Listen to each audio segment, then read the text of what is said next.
అసలు ఎందుకు ఈ ఆపర్చునిటీ సెలెక్ట్ చేసుకున్నా అంటే నేను ఇప్పుడు యాక్టివ్ మైండ్లో ఉన్నాను.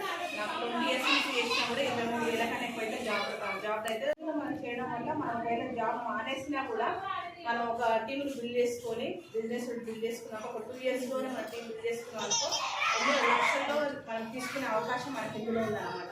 అది ఎట్లంటే ప్యాసివ్ మనీగా మనం కొనుక్కుంటూ ఇతరులను కొనిపించడమే అంతే. మన జస్ట్ షాపు ఇన్ని రోజుల నుంచి మన కిరాణా షాప్లో మన పెద్దవాళ్ళు ఇన్ని రోజుల నుంచి కొనుక్కున్నారు కానీ ఏమైనా మన లైఫ్ మారిందా?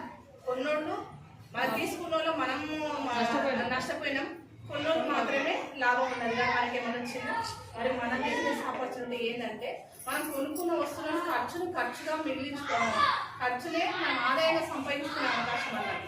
మరి అది ఎట్లా స్టార్ట్ అవుతుందంటే మనం ప్రతి ఒక్కరు ఇప్పుడు జాబ్ 20,000 30,000 జాబ్ చేస్తాం. 20,000 30,000 జాబ్ చేస్తే మనకు సరిపోతుంది ఎక్కువ జనరేషన్.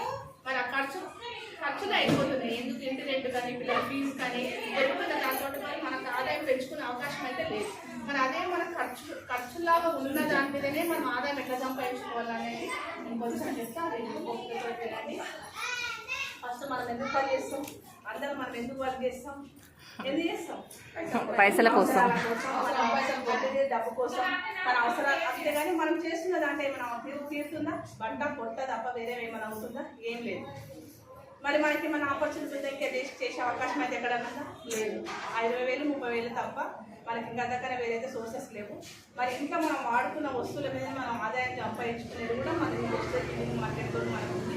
అది ఏంటంటే మనం ఏమైనా ప్రతి ఒక్కరు మనిషికి ఏముంటుంది? మంచి ఇల్లు కావాలని ఉంటుంది, చాలా కారు కావాలని ఉంటుంది, రోడ్డు కావాలని ఉంటుంది, చిన్న మంచి కార్పొరేట్ స్కూళ్ళలో చదివించాలనిపిస్తుంది. మనం ఎంత కష్టపడే పిల్లల కోసం అయితే ఎడ్యుకేషన్ ఇవ్వని తెలియదు కదా. అవన్నీ మరి తీరాలంటే మనం చేస్తున్న పనులని తీరుతుందా? జాబ్ తోటి మనం సాధ్యమే కదా. ఇప్పుడు మన దగ్గర మనకు 1 lakh ఉన్నా కూడా మనకు సరిపోతుంది మనకున్న ఖర్చులకి. మరి మనం ఇల్లు చేంజ్ కావడం వల్ల మన షాప్ చేంజ్ చేసి మన లైఫ్ ఎట్లా చేంజ్ అవుతుందో చూద్దాం ఒకసారి. మనకి ఏంటంటే ట్రెడిషనల్ బిజినెస్ వెస్టర్న్ బిజినెస్ తేడా. మనకు పెట్టుబడి లక్షల్లో కోట్లలో ఉంటుంది. ఒక మనం షాప్ పెట్టాలంటే 10 లక్షల షాప్, ఒక బట్టల షాప్ తీసుకున్నాం.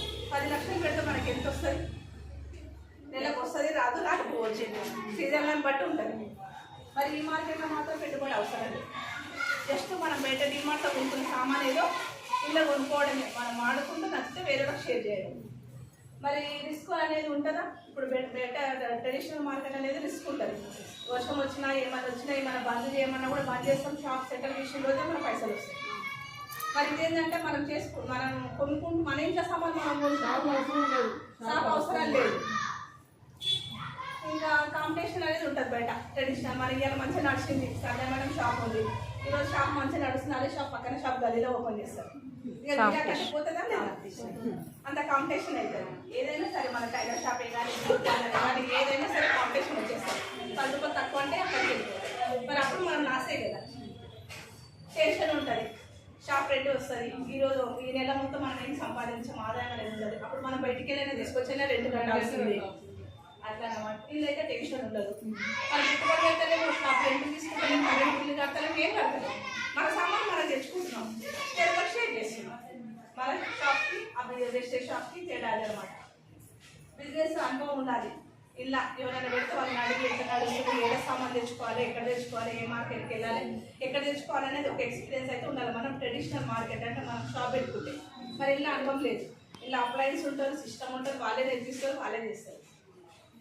అందులో అవసరం టీమ్ సపోర్ట్ ఉంటుంది. ఇప్పుడు నేను ముందు వచ్చిన తర్వాత మీకు నేర్పిస్తాను, మీరు నెక్స్ట్ ఇంకొకరిని డూప్లికేషన్ చేస్తారు. అంతే వీళ్ళందరూ సపోర్ట్ తోటి చేయడం జరుగుతుంది అన్నట్టు. మరి డబ్బులు ఎట్లా వస్తాయి? అంత బాగుంది, డబ్బులు ఎట్లిస్తాడు కంపెనీ. మనకి ఏ రంగంలో వస్తాయంటే కంపెనీ ఒక 40 రూపాయలు తయారైన వస్తువు మన దగ్గర వాడికి 100 రూపాయలు అవుతుంది. ఇప్పుడు జస్ట్ మీ దగ్గర ఆ సంతోషం అనేది మన దగ్గర కంఫర్ట్ ఇస్తున్నాం. ఎందుకంటే 40 రూపీస్ కంపెనీ తయారైతే మీ దగ్గరకు వచ్చే వరకు 100 రూపాయలు అవుతుంది. 100 రూపాయలు ఎట్లా అవుతుందంటే ఏజెంట్ 10 రూపాయలు తీసుకుంటాడు, డిస్ట్రిబ్యూటర్ 10 రూపాయలు తీసుకుంటారు, హోల్సేల్ 10 రూపాయలు తీసుకుంటారు, రిటైల్ షాప్ 10 రూపాయలు తీసుకుంటారు. మరి కస్టమర్స్ దగ్గరకు వచ్చే వరకు 100 రూపాయలు అవుతుంది. మరి ఇన్ని చేతులు మారినప్పుడు ప్రోడక్ట్ ఏమైనా మారుతుందా? సేమ్ అదే చేతులు మారుతున్నాయి. అదే కదా 40 రూపాయలు తయారైంది. మన దగ్గర ఏమొస్తుండు ఇవన్నీ 10 ఇక్కడ 40 రూపాయలు అయింది, ఇక్కడ 40 80 రూపాయలు. మరి 20 రూపాయలు ఎక్కడ వెళ్తుంది?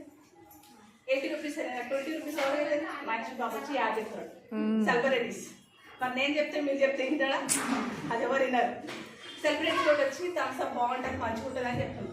ఆయన ఎప్పుడో వల్ల టీవీ యాడ్ ద్వారా చూసి మనం తాగుతున్నాం. ఇప్పుడు ఎవరు బాగుపడతారు? 20% మన దగ్గర నుంచి మన థమ్స్ అప్ మనకు ఉన్న దాంట్లోకి వెళ్ళి ఆయన 20% వెళ్ళిపోతుంది. ఆయన తాగుతాడు మహేష్ బాబు థమ్స్ అప్ అయితే తాగడు. ఆయన ఆడ ద్వారా మనం తీసుకోవడానికి ఇక్కడ నలుగురు తయారైనది ఇక్కడ చేతులు మారేసి ఇక్కడ కంపెనీ ఏమంటుందంటే ఫ్యాక్టరీగా నేను తయారు చేస్తాను, మీరు కస్టమర్గా మీరు ఉండండి. వీళ్ళందరూ ఎవరు మనకు అవసరం లేదు. అక్కడ పోయి 60% మీకు ఇస్తాను. మంచి ఉంటుందా బాగుంటుందా? బాగుంటుంది. ఇట్లా మనకు డబ్బులు వస్తాయి అన్నట్టు. మళ్ళీ అడ్వర్టైజ్మెంట్ ఉంటుంది, మౌత్ టు మౌత్ పబ్లిసిటీ, ఒకరి ద్వారా ఒకరు. నేను వాడినా నాకు మంచిగా అనిపించింది మీకు రిఫర్ చేయాలి అట్లా అనమాట. సింపుల్ ఉందా లేదా? అదే బిజినెస్. ఏం లేదు, జస్ట్ బయట తెచ్చుకునేదేదో మన ఇళ్ళే తెచ్చుకుంటే నలుగురికి రిఫర్ చేయడం వల్ల మనకు 10% వస్తుంది అన్నమాట. మరి ఆదాయం కూడా ఎట్లా వస్తుందంటే ఫస్ట్ మనం 3000 సామాన్ కొన్నామనుకో 100 రూపాయలు ఫీ డిస్కౌంట్, ఏదో ఒకటి ఫేస్ వాషే కానీ తర్వాత ఏదైనా ఒకటి 100 రూపాయలు మీరు ఆర్డర్ జరుగుతుంది. 10% డిస్కౌంట్ ఉంటుంది, 10 to 20% ఉంటుంది. తర్వాత మనం 5 to 16% క్యాష్ బ్యాక్ ఉంటుంది, మన అకౌంట్లో పడిపోతుంది. మరి ఇంతవరకు మనము ఏళ్ళ తరబడి మనం షాపులలో కొంటున్నాం. మనకి ఎవరన్నా సరే అమ్మాయి ఈ నెల నుంచి నా దగ్గర కొనుక్కుంటున్నాం, ఈ నెల మరి నువ్వు ఫ్రీ తీసుకోపో అని చెప్పినా ఏ షాపులో ఎక్కడ కనీసం కవర్ అని ఇస్తాడా? మన అంటే క్యాష్ బ్యాక్ ఉంటుంది, 5 to 16% ఉంటుంది. తర్వాత డైరెక్టర్ అయితే డైరెక్టర్ బోనస్ 15% ఉంటుంది, టీమ్ బిల్డింగ్ బోనస్ 3% ఉంటుంది, లీడర్షిప్ ఓవర్ రైడింగ్ బోనస్ అంటే లీడర్లకు మనలాగా ఒక లీడర్ని క్రియేట్ చేసినప్పుడు 18% ఉంటుంది అన్నట్టు. అదంతా కంపెనీ ఇస్తుంది. తర్వాత ట్రాయల్ ఫండ్ 3% ఉంటుంది, కార్ ఫండ్ ఉంటుంది, హౌస్ ఫండ్ ఉంటుంది, ఎలక్ట్రిక్ క్లబ్ బోనస్ అనేది కూడా ఉంటుంది. మొత్తం ఇవి ఒక్కొక్క పిన్ చేంజ్ అయిన కొద్దీ మనకి ఇవన్నీ బెనిఫిట్స్ ఉంటాయి అన్నట్టు. మరి 4 నెలలు పీవీ 3500 పెట్టి 4 months కన్సిస్టెన్సీగా మనం తీసుకుంటే 5వ నెల ఫీ వస్తుంది. 2500 సామాన్ మనకి ఇష్టం ఉన్న ప్రోడక్ట్ మనం తీసుకోవచ్చు. మరి ఎక్కడైనా ఉందా ఇట్లాంటిది? ఫ్రీ ఎక్కడైనా ఉందా? డీమార్ట్ పోతాం, 10,000 సామాను ప్రతి నెల కొనుక్కొస్తాం. 5వ నెల నీకు ఫ్రీ ఇస్తాడా? ఉంటుంది. ఇలా 4 నెలలు కంటిన్యూ ఉంటే 5వ నెల ఫ్రీ వస్తుంది. నువ్వు 1 రూపాయి పెట్టి కొనాల్సిన అవసరమే లేదు, నీకు 1 నెల సామాన్ వస్తుంది. మళ్ళీ ఇవన్నీ బెనిఫిట్స్ వస్తాయి, 10%, 5% ఫ్రీ ప్రోడక్ట్ అన్నీ వస్తాయి నాకు. మనకి మళ్ళీ ఒకవేళ 60 ఫీజు ఉండదు అనుకో, నాకు అంత కాదమ్మా 3500 పెట్టి నేను కొనాలంటే నాకు కాదు, నేను కొంచెం తక్కువ తీసుకుంటే నా ఫ్యామిలీ చిన్నగా ఉంది, నాకు అంత బిల్లు పెట్టి నేను వాడలేను అన్నప్పుడు ఏం చేస్తామంటే 60 పీవీ తీసుకోవచ్చు. 60 పీవీ తోటి అట్లా మనం తీసుకున్న కంపెనీ ఇస్తుంది.